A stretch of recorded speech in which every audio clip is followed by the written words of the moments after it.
10 kata yang positif yang menanamkan kepercayaan dan rasa bangga diri sama anak kita.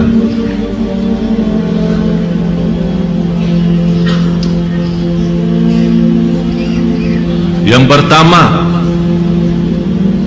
aku sangat cinta kamu. Angkatlah kepalamu, kamu anak saya. Faham bahasanya? Ngerti kan? Bagaimana caranya Anda menyampaikannya terserah. Saya cinta sama kamu, tidak usah pakai syarat-syarat. Bebaskan, saya cinta sama kamu. Angkatlah kepala kamu, karena kamu anakku. Yang kedua, saya bangga dan bahagia punya anak seperti kamu. Ini satu kata yang saya selalu suka ucapkan sama anak saya. Sambil lama-lama beliau menjawab, saya juga bangga punya ayah seperti Syekh Ali.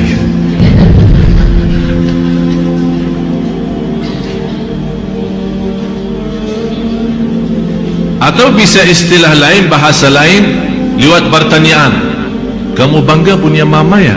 Seperti saya ya? Ya, aku juga bangga sayang punya anak seperti kamu. Rasulullah sallallahu alaihi wasallam saking cinta sama anaknya, apalagi Siti Fatimah radhiyallahu anha. Begitu Siti Fatimah habis main sama anak-anak kemudian pulang, Rasul lagi duduk di rumah sama istrinya. Begitu Siti Fatimah masuk dari pintu rumah, Rasul tidak pernah panggil, ayo sini sini sayang. Tapi Rasul sendiri berdiri dan lari Rasul di hadap anaknya dan memegang dan memeluk anaknya. Begitu cara Rasulullah membagikan rasa cinta. Jadi bukan suruh, sini sini sayang pun tidak. Tapi Rasul sendiri yang datangi kepada dia dan memeluk dia. Rasul SAW suka kebiasaan, ada orang bertanya sama saya perhatiin Syekh kalau lihat anak-anak suka, anak-anak cium tangan Syekh, kok Syekh suka balas mencium tangannya? Kenapa? Biasanya kami merasa kurang fantas, cukup anak aja yang cium, jangan Syekh yang balas mencium. Apa yang saya lakukan, bukan saya melakukan riya, bukan saya melakukan karena mau tunjukkan apa, tapi saya berusaha mengikuti Rasul sallallahu alaihi wasallam. Karena Rasul melihat beberapa anak-anak, seorang laki-laki punya anak 11. Dia membawa anaknya, kemudian dia melihat Rasul bersama anak-anak lagi main. Rasul main sama anak-anak. Kemudian di antara anak sepertinya ada yang jatuh, Rasul membeluk dan mencium. Orang Badui, biasanya orang Badui dikenal sebagai mereka orang kasar ya. Karena orang badan basir, jadi tangannya pun kasar. Dia lihat Rasul mencium anak itu, anak Badui itu heran. Rasul emang suka cium anak ya? Kata Rasul, ya saya suka cium anak. Kata orang itu, saya punya anak 11, tidak pernah satu-satunya saya cium. Apa kata Rasulullah? Apa yang saya bisa lakukan kalau Allah mencabut rahmah dari hatimu? Apa yang saya bisa lakukan kalau Allah mencabut rahmat dari hatimu? Berarti tanda rahmat Allah, kita cium anak kita itu menjadi tanda rahmat Allah yang Allah simpankan dalam hati kita.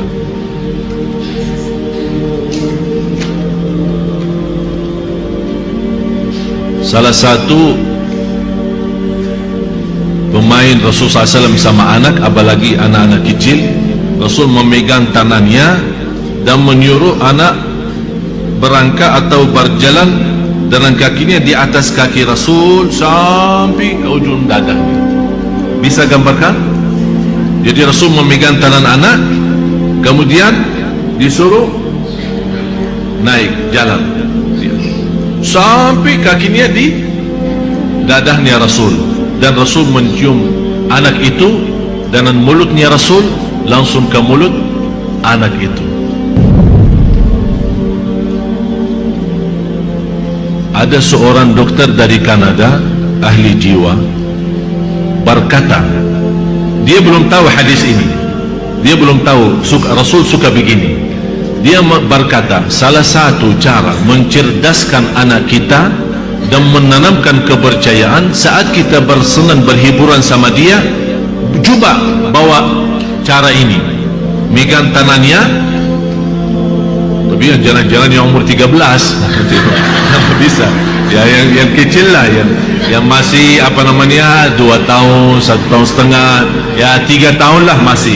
Dan tergantung anak kita, kalau yang besar badannya malah bisa kita angkat. Jadi sambil megang tangannya, kemudian dia naik di atas badan kita, kita sambil berdiri, kemudian mencium bibirnya langsung. Kata seorang dokter dari Kanada itu, ini salah satu cara yang membantu cerdaskan otak anak kita dan memberikan kepercayaan diri yang luar biasa. Ditegur sama seorang ulama, hal ini sudah dikasih tahu oleh Rasul, dan Rasul sudah berlaku. Dia bilang, mana buktinya? Dibawakan hadisnya, dia belajari, sebab hadis itu dia masuk Islam. Tak ada yang lebih romantis daripada Rasul. Sama istrinya paling romantis, sama anaknya yang paling kasih sayang. Bukan hanya anaknya sendiri, malah sama anak orang lain. Begitu luar biasa Rasul kasih sayang. Yang ketiga, kita puji anak kita dan tunjukkan kecerdasannya. Kamu cerdas sekali, kamu pintar. Biar kita merasa habis pulang dari sekolah, barangkali nilainya belum sesuai yang kita harapkan, nilainya agak kurang, kita sampaikan, kamu sebenarnya pintar, tapi dalam kesempatan ini barangkali belum sampai, tapi insya Allah di semester yang akan datang, kelas yang kedua, insya Allah akan lebih baik, karena saya tahu kamu pintar. Jadi tanamkan kepercayaan. Jangan kita nilainya cuma segini, pusing, stres, aku capek, bawakan guru, ini biaya. Apa yang akan terjadi? Akan menjadi lebih rendah daripada yang kita harapkan. Yang keempat, kamu cantik, kamu manis, kamu gagah, dan saya suka mendengar suara kamu. Ini kata khusus, kata ini saya punya guru namanya Syekh Sayyid Lashin, baru meninggal dunia. Punya anak hafal Al-Quran dalam usia 5 tahun.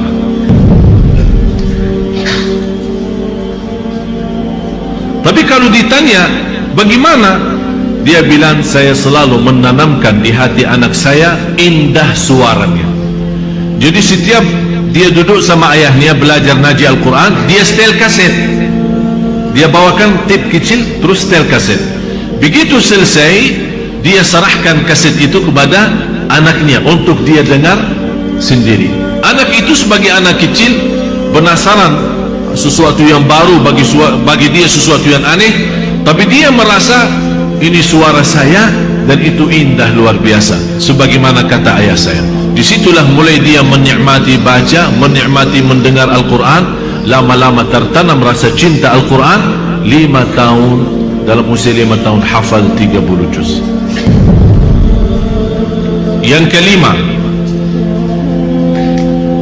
kamu seorang, dengan kehadiran kamu di dalam keluarga ini menambah banyak kebahagiaan. Dengan kehadiran kamu dalam keluarga kami ini, kamu menambah banyak kebahagiaan. Artinya kita tunjukkan berguna, ini berguna bagi kita sebagai keluarga, berguna bagi kita sebagai keluarga. Jangan kita berkata, kita merasa malah beban ada kamu di sini.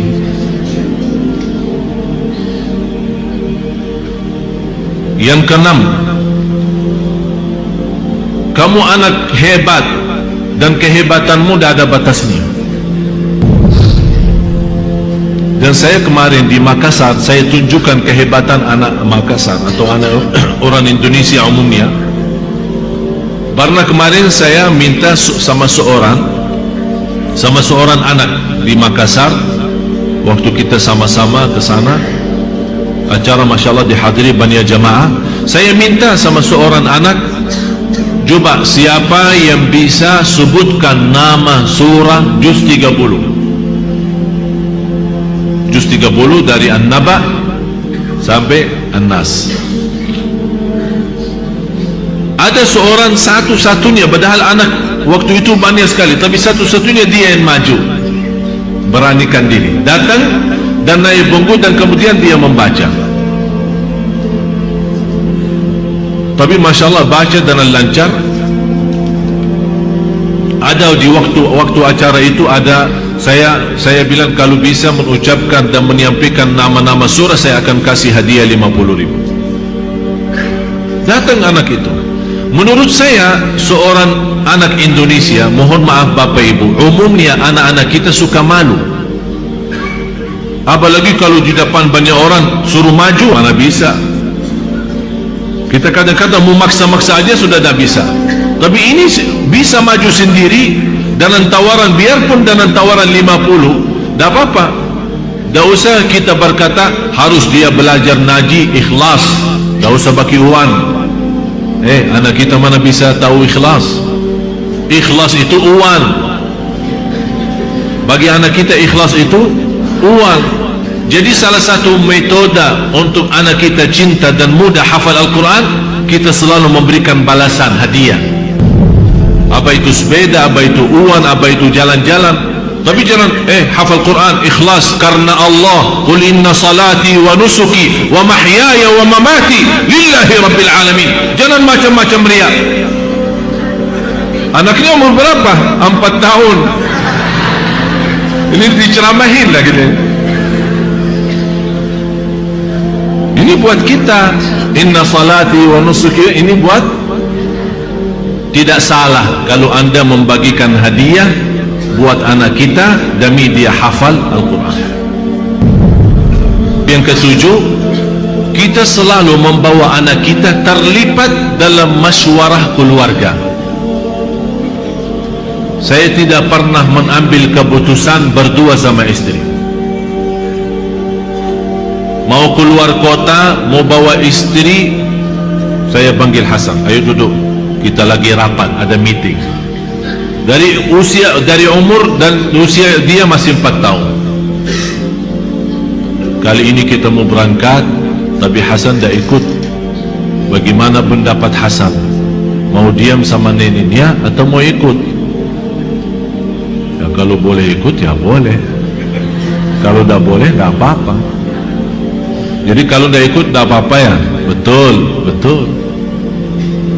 Memang biasa ditinggalin terus. Selalu saya lipatkan dia dalam masywarah. Mau pindah rumah, termasuk sekarang usianya 11 tahun, tapi dia yang urus bayar listrik sama orang rumah.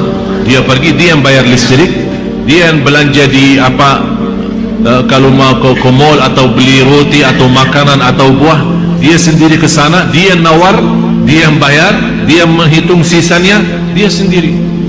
Kalau saya mau datang, saya begitu telefon, saya pertama sebelum telefon istri, telefon ke anak. Ayah mau datang ke Lombok. Sendiri, begitu saya bicara sama ibunya, dia keluar rumah. Kemana Hasan? Dah tahu keluar. Apa yang dia lakukan? Langsung panggil orang rumah, naik motor, karena dia tidak bisa bawa motor, naik motor sama orang rumah. Ayah saya mau datang, saya mau beli roti, karena ayah saya kalau subuh, pagi-pagi suka makan roti.